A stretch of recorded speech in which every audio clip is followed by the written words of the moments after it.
All right, take care. Bye-bye, guys. So we have the distinct pleasure of speaking with Dale Matter. Dougherty, and he's the founder of the Maker Fair. And we are in San Francisco Bay in San Mateo. In its 2015 Maker Fair. It's such an honor to be speaking to you. Thank you so much for taking the time. Tell us about where you began and how you got to this point and where you see it going.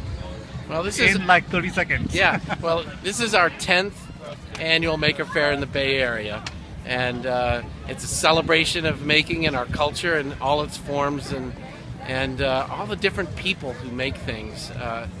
And it just comes to our fair, and it's just incredible to see it. Now, I will say, in addition to this fair, within the last year we had over 131 Maker Fairs around the world. So it's also happening in other cities, other countries, and I think there's a global maker movement that has been launched through Maker Fair. Where do you see this going forward? Well, I think the maker movement in general. Well, I still think we want to reach a lot more people, especially young people.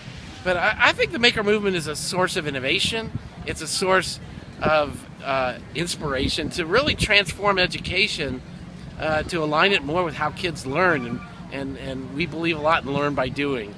So, and I think it's a transformation of our culture from consumerism to being productive again and seeing ourselves as creators and makers and builders. I still think we're in the early days of the maker movement. So I see it spreading, affecting more people, and becoming an even bigger part of our culture. How do we democratize this? How do we take it to every child who's not in a big city where they have maker spaces? Well, I think each of us can do things, and each of us can do a project with kids, including other kids in the project, not just your kids. But I believe, especially, we're seeing a lot of development of maker spaces in schools and libraries, community centers, Boy Scouts and Girl Scouts. Everybody should be embracing this. Children's museums, other things like that. So, to offer access to resources and expertise, we need lots of places and lots of people to get involved. In Tampa Bay, we have public libraries that are starting to add maker spaces. What advice do you have for them to really make an impact? Well, I think, first of all, our sense is getting kids engaged in projects and doing things. So I think one of the real differences in making is to open it up for people. Let kids express themselves and develop their own ideas. Don't control this. Don't make them do what you want to do. See what they want to do and direct that. I think the other element in all of this, one is community. A makerspace is a community. A maker fair is a community. And we're connected in lots of ways to other people.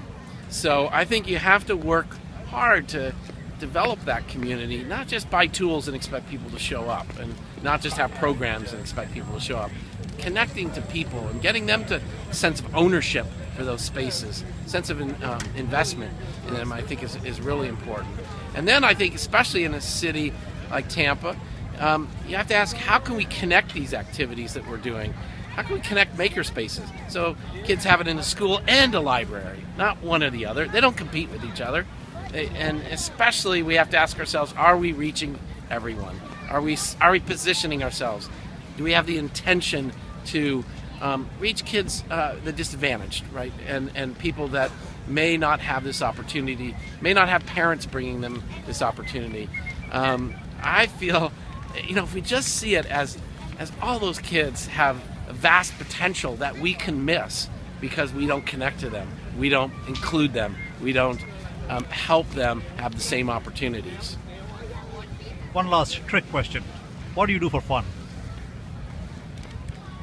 Well, I am kind of a food maker, if you will, and I garden, and I like to make hot sauce and beer and wine, and so I enjoy making, especially around food, because I can do it with my family and bring people together.